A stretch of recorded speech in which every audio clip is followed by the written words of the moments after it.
In this lecture, we're going to be taking a closer look at Judy Chicago's The Dinner Party and talking a little bit more about your research project. Hopefully you've already read the prompt that is posted for this project, so you have a little bit idea of what we're going to be discussing. So in this, what I'm going to start with is give you a little more in-depth information about the dinner party. We will look at it in chapter 12 of the book, but I'm going to go into more detail here. And so what we're beginning to see in the 1970s with the second wave, the rise of second wave feminist movement, we're beginning to see more of an exploration in women's art and women's artwork. The first wave feminism actually was earlier in the century when women fought for the right to vote in the United States. What we're beginning to see, and as we've been seeing in the chapters as we've gone on, is women are beginning to achieve increased recognition in the art world. Feminist art also began to be recognized in the academic world. For an example, the California Institute of Art developed a feminist art program in 1971, and Judy Chicago, who was born in 1939, was actually a founder of this program. And what we're going to look at is her artwork, her installation piece called The Dinner Party. The Dinner Party opened on March 14th, 1979 at the San Francisco Museum of Modern Art. Over 100,000 people came to the show. The exhibit took over 5 years to create, and Chicago was assisted by hundreds of individual artists helping her to create the work. The work went through many transformations before it came to its final format. And so what you're going to see in this is what she's trying to do is she's trying to reflect women artists women who have been overlooked by history. Now, very important, each individual woman was extensively researched, and Chicago finally chose the women based on 4 main factors. And each of these factors you need to discuss in your essay. So first of the 4 main factors were the woman's contribution or circumstances had to render her representative of a particular historical time period. Second, the woman's life needed to embody some type of significant achievement. So for our project, you're going to talk about, how this is related to art history. Third, in some way, this achievement had to work for the betterment of women's conditions. And then fourth, finally, Chicago and her workers had to have enough information on the woman to form a visually cognate image. So as you're doing your research, maybe you choose a specific artist, but then you're really not finding a lot of information on them. That's probably not going to be a good artist to continue your project with. Unfortunately, there were women that had been omitted from the project because not enough information about them had survived. The dinner party itself, the dinner table is an equilateral triangle, which was an early sign of woman and the goddess. Each side of the triangle makes up a wing of the table, from the beginning of time to the end of the classical period, the beginning of Christianity to the Reformation, which Chicago deems as the lowest point in the lives of women, and then to the American Revolution to the present day at that time. The table itself consists of the place settings. Each are a metaphor for how the women were contained by their time. The entire table sits on the heritage floor, which is composed of 2,300 porcelain triangle tiles that hold the names of 999 women, all streaming from the place setting of the woman they were most influenced by. The tiles have a twofold purpose. First, to acknowledge that there were many more women contributors to history than could be depicted by the work, and second, to allow the entire work to be seen among a larger background of female history. The table is set with 39 place settings, 13 on each side of the triangle. Chicago placed 13 on each side because there were 13 disciples at the Last Supper, and there are 13 women in a coven. She thought it was ironic that the number for male holiness was the same number as female evilness.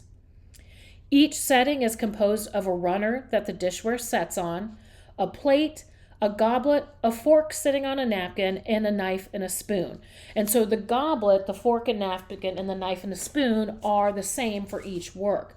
However, it is the runner and the plate that represents the woman and the time period she is in. And that's what you will be creating as the creative portion for your project. Each space has the same overall design, and that's to illustrate that women were all treated the same by history.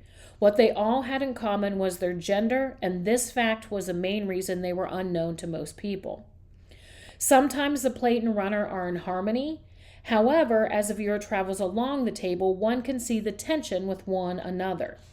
Chicago claims this was a metaphor for the relationship of the women in her repressed environment. Now, at the exhibit itself, the entry, there are actually 6 banners that were created by the artists on looms they made and altered from traditional looms so the artists could see the design as it was created.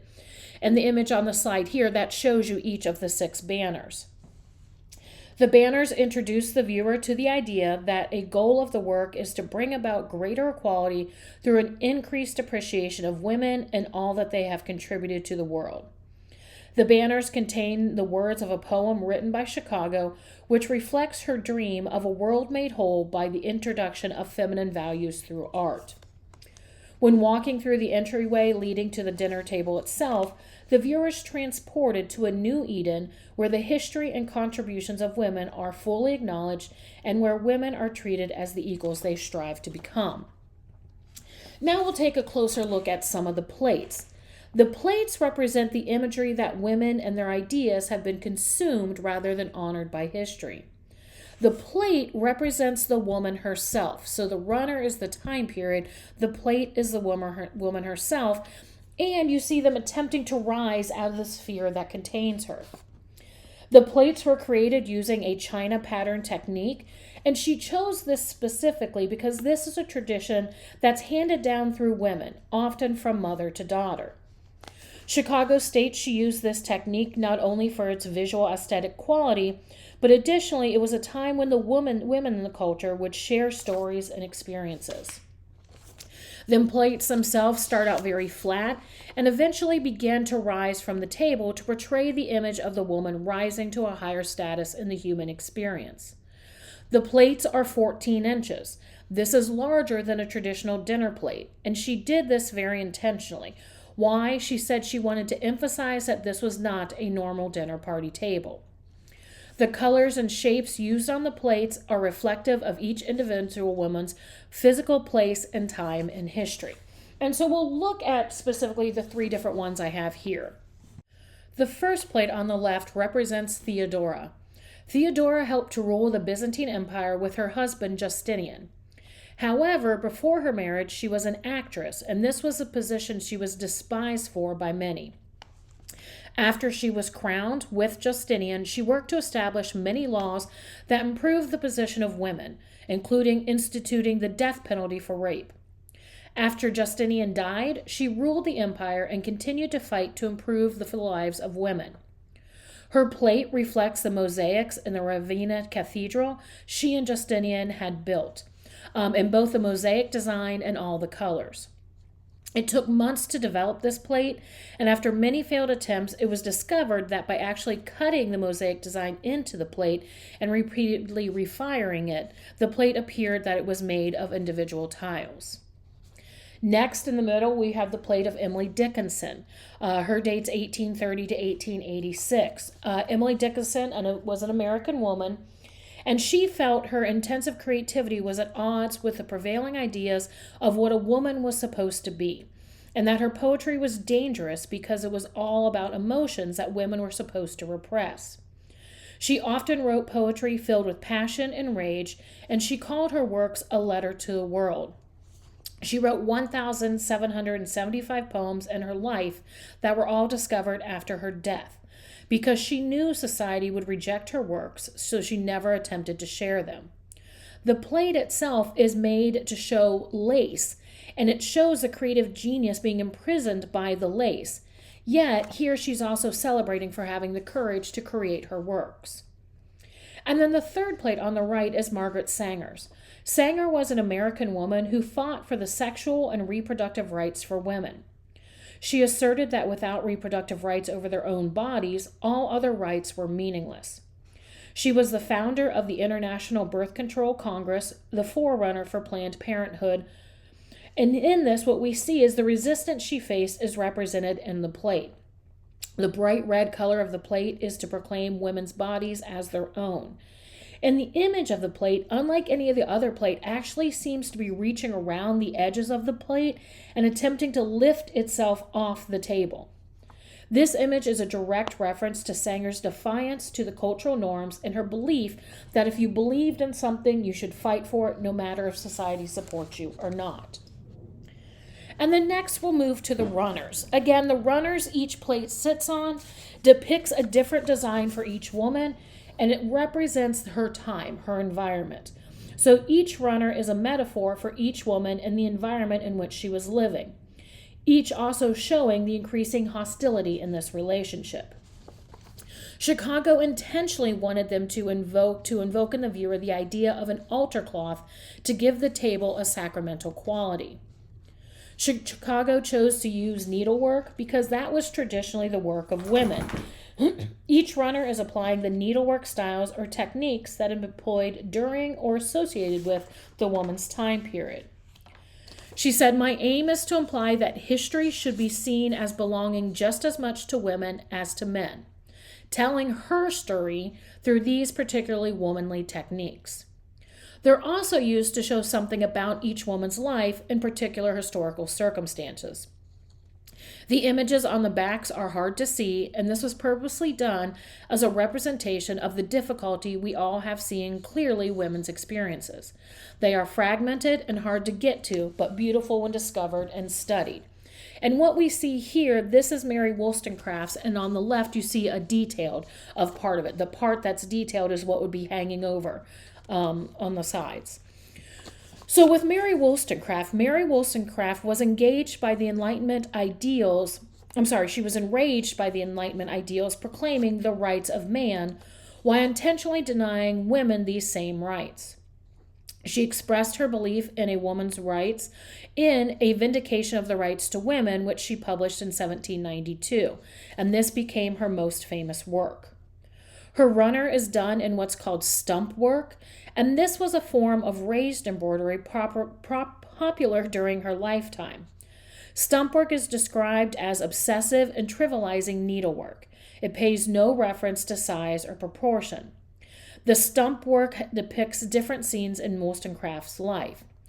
However, what is most dramatic about the runner is the back portion. Again, that's what's in detail, which actually depicts her death. Wollstonecraft died giving birth to Mary Shelley.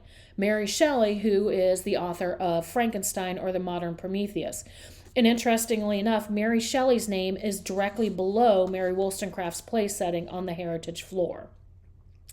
Chicago claims she had a difficult time making this runner and actually had to practice for a long time before she found the courage to make the runner itself, but she felt it was very important to express the reality and cost of childbirth on women and their bodies.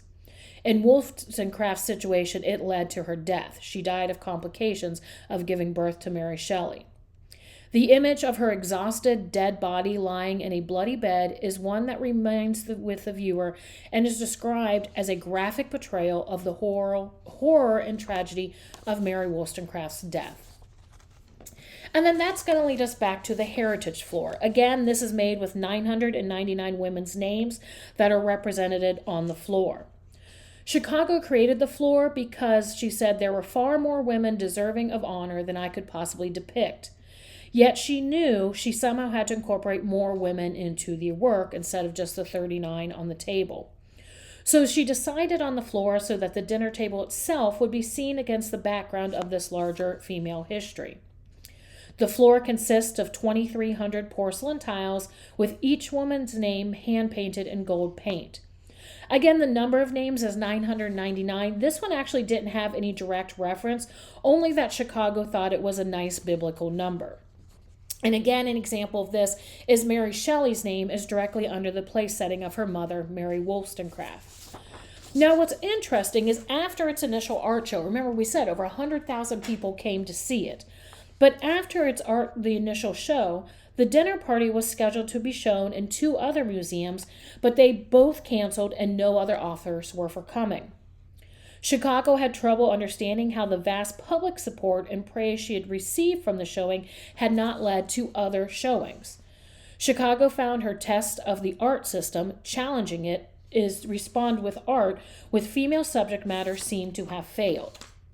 One protesting group claimed the work was placed in storage because, quote, the crates contained the devil and I, Chicago, was the Antichrist. However, Chicago and her supporters would not be stopped, and despite protests and public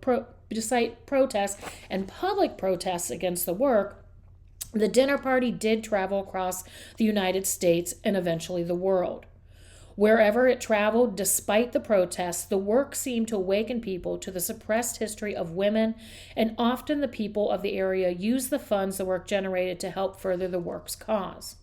An example of this is the creation of Cleveland's Women's Community Foundation, which funds various local women's causes.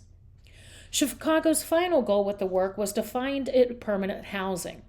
She felt if the work did not find permanent housing, then it would have failed in its most significant mission, helping to break the cycle of repetition of women's oppression.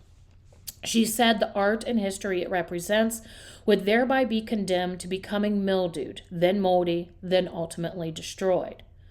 Fortunately, the dinner party found a permanent home in the Elizabeth A. Sackler Center for Feminist Art in the Brooklyn Museum in New York. The center is wholly dedicated to raise awareness of feminism's cultural contributions, to educate new generations about the meaning of feminist art, and to present feminism in an approachable and relevant way. So that's some more in-depth information about the dinner party itself. So what you are going to be doing in your project is, again, remember there's two portions. There's the 100-point portion, which is the written portion, where you will be educating the reader about the woman that you have chosen. Again, with us, the reference, it needs to be part of the art world, but it doesn't necessarily have to be an artist. As I said, in the prompt, it says, she may be an artist, a muse, a patron, a historian, a curator, a gallery dealer, so on and so forth. It does not have to exclusively be a female artist, but it can be. And what you're going to do in that part is you're going to educate the reader about it. Specifically, what you're going to do is you're going to talk about, give the background on the woman you chose, why they were chosen, and how they met the 4 criteria set out by Chicago and her workers. And again, the 4 main criteria are on the slide here. Then what you'll do is you'll give a formal analysis of the place setting that you created, including why the needlework style was chosen and how it is a reflection of the time period, and then what is included on the plate and how it represents the woman. That's the written portion. The second component is the creative work, where you are going to create both a runner for the time period of your artist and a plate representing the artists themselves. Again, I keep saying artist, but the woman that you've chosen. You may use any medium to create these, and you will submit the creative portion by submitting several photographs of each piece.